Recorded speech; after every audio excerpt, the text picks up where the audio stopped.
Hello बच्चों, I hope you are doing well. So now let's look into this question. Give the schematic representation of an overall view of the Krebs cycle. ठीक है, तो हमें पहले बताओ कि Krebs cycle को और क्या बोलते हैं. उसको बोलते हैं TCA cycle, citric acid cycle. इसको citric acid cycle क्यों बोलते हैं? क्योंकि जो फर्स्ट कंपाउंड फॉर्म होता है Krebs cycle में, that is the citric acid or the citrate. ठीक है, और hence एक क्रैब ने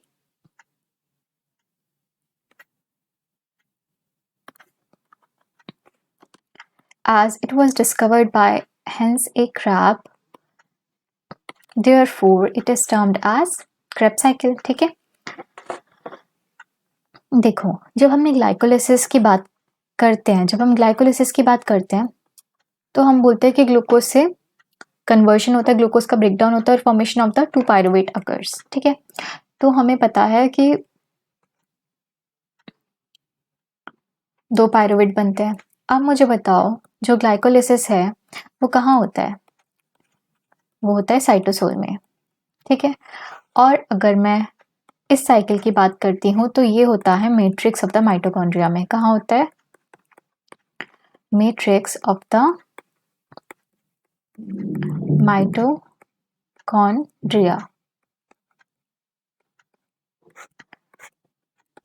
ठीक है, तो फॉर एग्जाम्पल एक सेल है. ठीक है, ये रही mitochondria which is the power house of the cell. यहाँ पर है पायरुवेट जो कि है एक 3 कार्बन कंपाउंड. अब इस पायरुवेट को कहाँ से कहाँ आना है? From the cytosol and it should come inside the mitochondria. ठीक है, जिससे कि वो क्रेब्स साइकिल करा सके. अब बीच में क्या होता है? क्रेब्स साइकिल से एसिटाइल कोएंजाइम ए का फॉर्मेशन होता है और उसे हम लिंक रिएक्शन बोलते हैं. ठीक है, तो एक बार हम देख लेते हैं. देखो हमें पता है कि पायरुवेट है. ठीक है, जो कि आया ग्लाइकोलिसिस से. अब मैंने आपको क्या बोला कि पायरुवेट से क्या बनेगा? Acetyl coenzyme A. अब पायरुवेट के पास तो कोई भी कोएंजाइम है, कोई ग्रुप नहीं है, तो ये कोएंजाइम आया कहाँ से? ये कोएंजाइम बाहर से आया. ठीक है, अब यहाँ पे क्या हो रहा है? यहाँ पे एक एंजाइम आती है पायरुवेट डिहाइड्रोजनेस. इसका काम ये है कि जो पायरुवेट है ना, डिहाइड्रोजनेस का मतलब ये है कि वो पायरुवेट से हाइड्रोजन को रिमूव करा देगी. अब जब हाइड्रोजन रिमूव हो गया है तो उसको एक्सेप्ट करने के लिए आएगा NADH. देखो NAD प्लस आया, उसने एक्सेप्ट कर लिया, so that is going to form the NADH2. है ना? देखो यहाँ पे एक रिमूवल भी होता है कार्बन डाइऑक्साइड का. हमने क्या बोला? यहाँ पे एक रिमूवल भी हो रहा है कार्बन डाइऑक्साइड का, क्योंकि पायरुवेट का फर्दर ब्रेकडाउन हो रहा है. समझ रहे हो? पायरुवेट का यहाँ पे ब्रेकडाउन हो रहा है, तो वो ब्रेकडाउन होकर एसिटाइल कोएंजाइम ए बनाया. देखो ये था 3 कार्बन, ये है 2 कार्बन, बीच में एक कार्बन गायब है. वो कार्बन कैसे रिलीज हो गया? कार्बन डाइऑक्साइड की फॉर्म में. ठीक है, अब यहाँ पे इसका मतलब क्या हो रहा है? डीकार्बोक्सिलेशन. मतलब कि जो कार्बन है वो रिमूव हो रहा है in the form of the carbon dioxide. अब माइटोकॉन्ड्रिया की मैट्रिक्स में ऑलरेडी प्रेजेंट होता है ऑक्सैलो एसीटेट. तो ऑक्सैलो एसीटेट ऑलरेडी प्रेजेंट है. ठीक है, यहाँ पे एक एंजाइम आएगी, और वो एंजाइम है सिट्रेट सिंथेस. कौन सी एंजाइम है? Citrate synthase. ठीक है, वो क्या बना लेगी? That is going to form the citrate.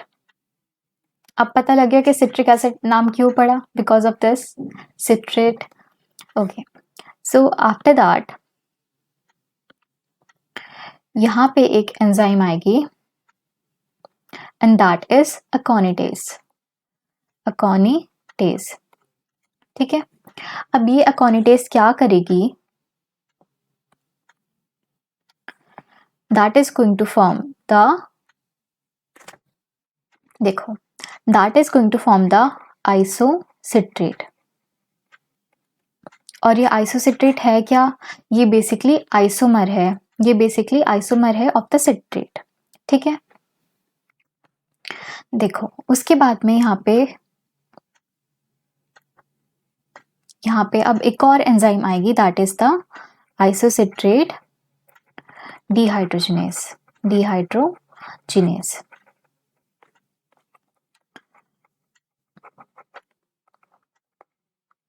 अब डिहाइड्रोजिनेस का काम क्या है?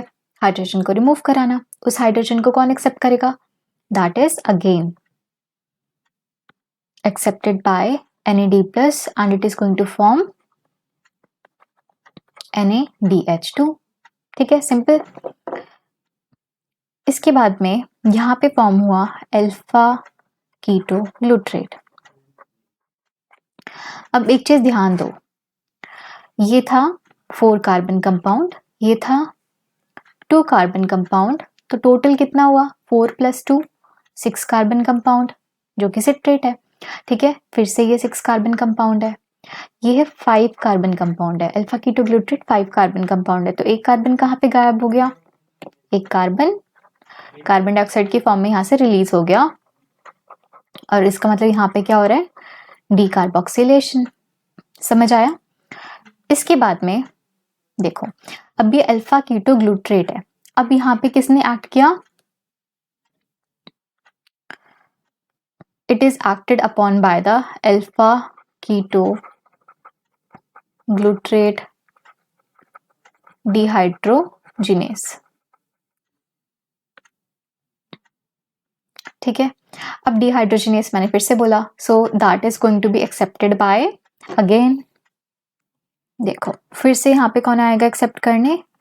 NADH2 बन जाएगा, NAD+ ये रहा। ठीक है, तो अब यहाँ पे फॉर्मेशन होगा किसका? सक्सिनाइल कोएंजाइम A का। ठीक है, अब सक्सिनाइल कोएंजाइम A से बनेगा सक्सिनेट।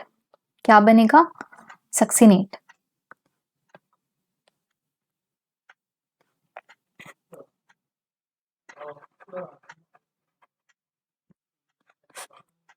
सक्सिनेट बना। अब यहाँ पे ना एक एंजाइम आएगी एंड दैट एंजाइम, उसको हम लिखते हैं सक्सिनाइल कोएंजाइम में synthetase. Succinyl coenzyme A synthetase, और यहाँ पे जनरेशन होगा ऑफ GTP फ्रॉम GDP, लिख सकते हैं। ठीक है, इसके बाद में फ्रॉम द सक्सिनेट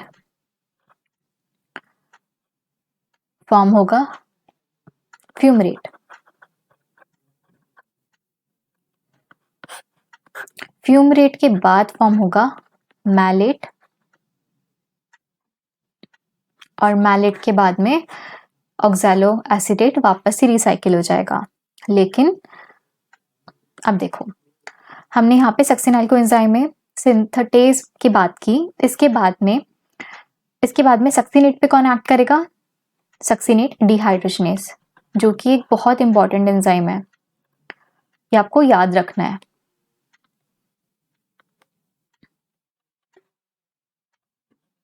ठीक है, अब डिहाइड्रोजिनेस की मैंने बात की, तो अब डिहाइड्रोजिनेस, अब NADH ने बोला कि अब बहुत हो गया, अब मैं एक्सेप्ट नहीं कर रहा, H अब कोई और एक्सेप्ट करेगा, so that is accepted by FA। देखो यहाँ पे आया FAD+, ठीक है, and that is going to form the FADH2। ठीक है, उसने एक्सेप्ट कर लिया, क्योंकि यहाँ पे कौन सी एंजाइम थी? Succinate dehydrogenase. वापस से हाइड्रोजन का रिमूवल हुआ, एक्सेप्टर किस कौन था? FAD ने बोला कि मैं एक्सेप्ट कर लेता हूँ, तो that is going to form the FADH2। ठीक है, तो क्या बना? फ्यूमरेट। अब फ्यूमरेट पे कौन एक्ट करेगा? Fumarase.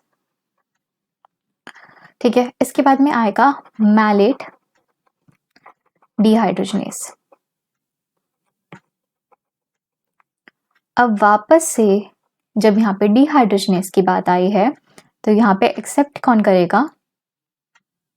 This one again NADH2, तो यहाँ पे क्या बन जाएगा, NAD प्लस से NADH2, ठीक है। So these are the important enzymes. अब देखो, अगर हम यहाँ पे एनर्जी चार्ट देखें तो हम क्या बोल सकते हैं, कितने डिहाइड्रोजनेशंस हुए हैं। देखो,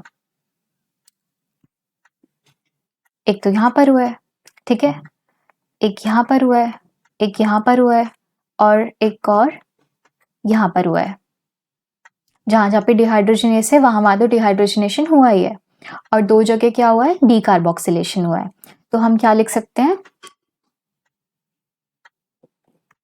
देखो हम लिख सकते हैं कि 4 डिहाइड्रोजनेशंस हुए हैं और 2 डीकार्बोक्सिलेशंस हुए हैं, लिख सकते हैं। अब 4 डिहाइड्रोजनेशंस में से हम क्या लिख सकते हैं कि 3 जगह NADH2 फॉर्म हुआ है, और क्या फॉर्म हुआ है, FADH2 भी तो फॉर्म हुआ है। देखो 1 FADH2 भी तो फॉर्म हुआ है, और बाकी 3 जगह जो हुए थे तो हमने लिख दिया 3 NADH2, ठीक है। और हमें ये भी पता है कि एक GTB भी फॉर्म हुआ है। सो